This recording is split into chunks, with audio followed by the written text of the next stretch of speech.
Welcome to my channel ADK studies అండి. ఇప్పటిదాకా నా ఛానల్‌ని మీరు గనక సబ్స్క్రైబ్ చేసుకోకపోతే please subscribe and like my video. నేను చాలా ఎఫర్ట్స్ అయితే పెడుతున్నాను వీడియో అనేది మీ దాకా చేర్పించడానికి. సో, ఈ వీడియోలో వచ్చేసరికి నేను ఇండియన్ హిస్టరీ ఇంపార్టెంట్ క్వెషన్స్ 3 యూనిట్స్‌లో ఏమేమి ఉన్నాయో ఆ 3 యూనిట్స్‌లో ప్రతి ఇంపార్టెంట్ క్వెషన్ అనేది నేనైతే డిస్కస్ చేయడం జరుగుతుంది. మీ కాలేజ్‌లో గనక మీకు ఇండియన్ హిస్టరీ అనేది స్కిల్ పేపర్‌గా తీసుకుంటే మీరు చాలా సాహసవంతులే అనే చెప్పాలి. ఎందుకంటే ఈ సబ్జెక్ట్‌లో చాలా వరకు డెప్త్‌గా ఉంటది. నంబర్ ఆఫ్ క్వెషన్స్ అనేది మిగతా సబ్జెక్ట్స్‌తో చూస్తే ఎక్కువగానే ఉంటది. సిమిలర్ టు కోర్ సబ్జెక్ట్స్ లాగే చాలా ఎక్కువ సిలబస్ అనేది ఉంది. అండ్ ఉన్న 3 యూనిట్స్ అయినా 3 యూనిట్స్‌లో ఒక్కొక్క యూనిట్‌లో 6-7, 8 క్వెషన్స్ అయితే 10 మార్క్స్ ఉన్నాయి. ఇంకా 5 మార్క్స్ అవన్నీ కవర్ చేసుకుంటే మీరు ఫుల్ సిలబస్ అనేది చదవాలి. సో, ఈ ఈ సబ్జెక్ట్ ఎలా చదవాలని నేనైతే గైడ్ అయితే చేస్తాను. మీకు గనక ఈ సబ్జెక్ట్ నోట్స్ కావాలంటే అది కూడా మా దగ్గర అవైలబుల్‌గా అయితే ఉంది. కావాల్సిన వాళ్ళు నన్ను కాంటాక్ట్ అవ్వండి. ఇండియన్ హిస్టరీ నోట్స్ వచ్చేసరికి జస్ట్ ఫర్ 49 రూపీస్‌కే అన్ని 3 units important question list and model paper అనేది మీ వరకు నేనైతే ఇస్తాను. సో, ఇండియన్ హిస్టరీతో పాటు social work, AI applications for all groups, English, Hindi, data structures and database management system notes అయితే ఉంది. కావాల్సిన వాళ్ళు నా వాట్సాప్ నంబర్‌కి సంప్రదించాల్సిందిగా నేనైతే కోరుతున్నాను. సో, వాట్సాప్ నంబర్‌కి మాత్రమే కాంటాక్ట్ అవ్వండి. నార్మల్ కాల్స్ చేయకండి. నార్మల్ కాల్స్ అయితే నాదైతే అవ్వదు. So, here are some of your reviews. నా దగ్గర నోట్స్ తీసుకున్న వాళ్ళందరి దగ్గరే పాజిటివ్ రివ్యూస్ అనేది రావడం జరిగింది. సో, మీకు కూడా కావాలనుకుంటే ఇలాంటి నోట్స్ నన్నొచ్చేసరికి కాంటాక్ట్ అవ్వండి. సో, యూనిట్ 1 చూసుకుంటే ancient history and culture of India. Ancient history అనేది ఎలా ఉండేది, కల్చర్ కూడా ఎలా ఉండేది మన అఖండ భారతదేశంలో. సో, ఇక్కడ చూసుకుంటే 9 క్వెషన్స్ అయితే ఉన్నాయి. 10 మార్క్స్‌లో ఎక్కువ క్వెషన్సే ఉంటాయి ఈ సబ్జెక్ట్‌లో వచ్చేసరికి. సో, ఇంకా వెళ్లి చూద్దాం. ఫస్ట్ క్వెషన్ వచ్చేసరికి explain evolution of man. Man ఎలా ఎవల్యూట్ అయ్యాడు జంతువు నుంచి మనిషి దాకా, దాని గురించి అయితే ఎవల్యూషన్ థియరీ అనేది రాయాలి. అండ్ సెకండ్ వన్ చూసుకుంటే how did Harappan civilization contribute to the development of urban planning and technological innovations. అప్పట్లో హరప్పన్ సివిలైజేషన్ అనేది చాలా famous and most developed technological sites till now also.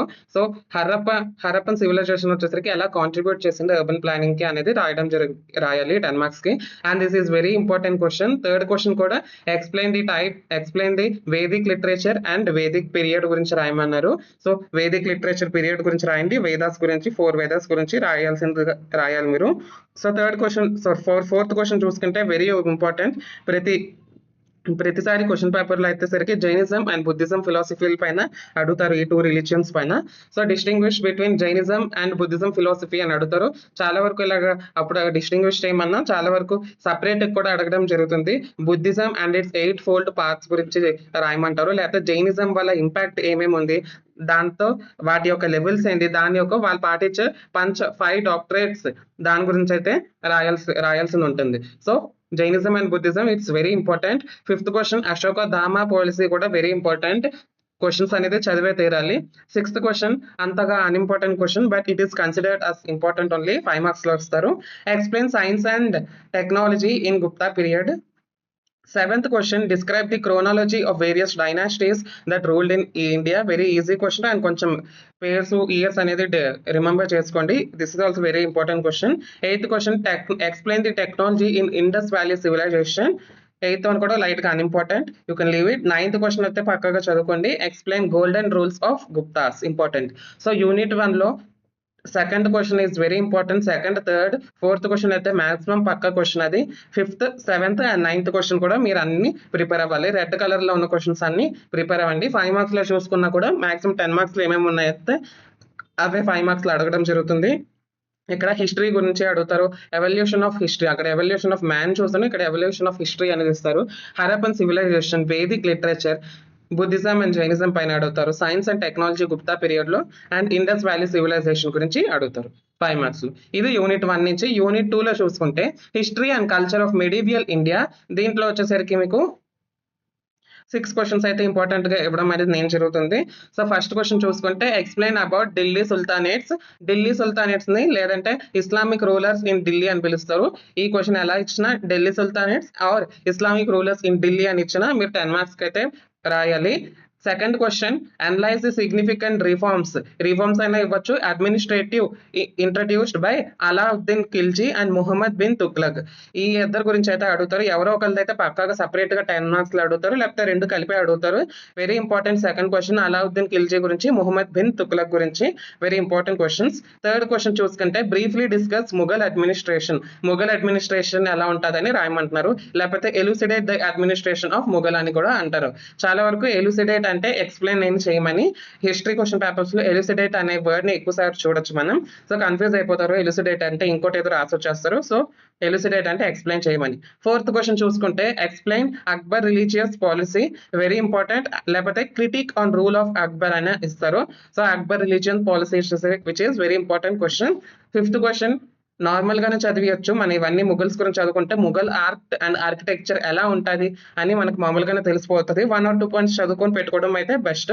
Sixth question write and note and bhakti movement and its rise of it. Bhakti movement అనేది very important. 6th and 7th very important question. భక్తి మూవ్మెంట్ పైన పక్కాగా question ఇస్తుంది. And second, third, fourth question నుంచి ఒక పక్కగా ఒక క్వశ్చన్ అనేది ఇస్తారు. సో భక్తి మూవ్మెంట్ పైన పక్కగా చదువుకోండి. 7th question discuss the saints associated with the bhakti movement in India. These 2 questions are very important. Please don't leave this question. 5 marks లో చూసుకుంటే Alauddin Khilji, Muhammad bin Tughlaq, Mughal art and architecture, greater Mughals లో బాబర్ గురించి ఇవ్వచ్చు, అక్బర్ గురించి ఇవ్వచ్చు, షాజహాన్ గురించి ఇవ్వచ్చు, ఔరంగజేబ్ గురించి ఇవ్వచ్చు, and Islamic rulers in Delhi. Next question 5th question. So unit 3 వచ్చేసరికి హిస్టరీ ఆఫ్ మోడర్న్ ఇండియా. ఇది వచ్చేసరికి మనం 8th, 9th and 10th లో చదువుకొని ఉంటాం. చాలా వరకు మనం మర్చిపోయి ఉండము ఈ యూనిట్ వచ్చేసరికి. సో ఈ యూనిట్ కొంచెం క్వశ్చన్స్ ఎక్కువ ఉన్నా ఇది వచ్చేసరికి ఈజీగానే ఉంటుంది. ఫస్ట్ క్వశ్చన్ వచ్చేసరికి explain British revenue policies and the types of revenue policies గురించి రాయమంటున్నారు. దాని గురించి అయితే రాస్తారు. ఒక 5-6 రెవెన్యూస్ అనేది ఉంది. Second question right a short note and European settlements లో డచ్ వాళ్ళందరి గురించి అయితే రాయాలి. అండ్ వీళ్ళు రూల్ చేసిన ప్రిన్స్లీ స్టేట్స్ ఏవేవి అని కూడా మీరు మెన్షన్ అనేది చేయాలి. Third question briefly describe the socio religious reform movements and their impact. Very important question, third question. Fourth question వచ్చేసరికి describe the Indian freedom struggle and important movement events in it. కొంచెం ఆమె unimportant questions, you can leave it. Fifth question చూసుకుంటే write and essay on Quit India movement. Very important Quit India movement వచ్చేసరికి. 6th one చూసుకుంటే describe Gandhi's role in non cooperation movement. 7th question on what basis the partition of India was done by British.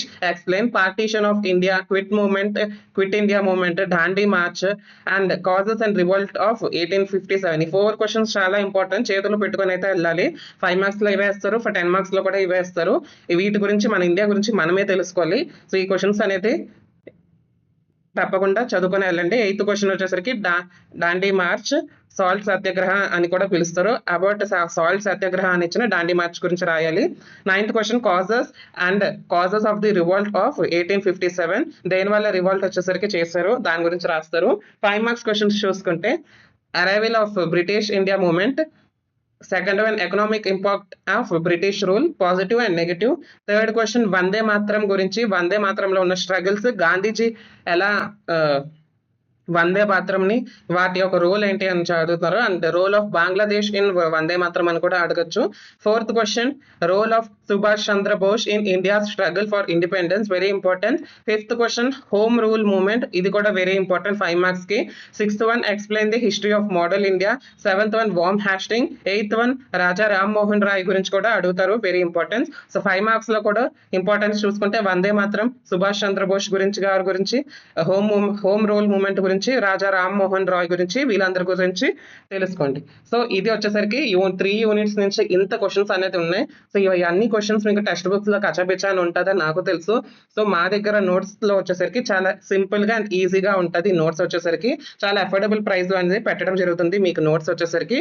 So ఎవరికైతే notes అనేది కావాలంటే నా నంబర్కి వచ్చేసరికి contact అవ్వండి.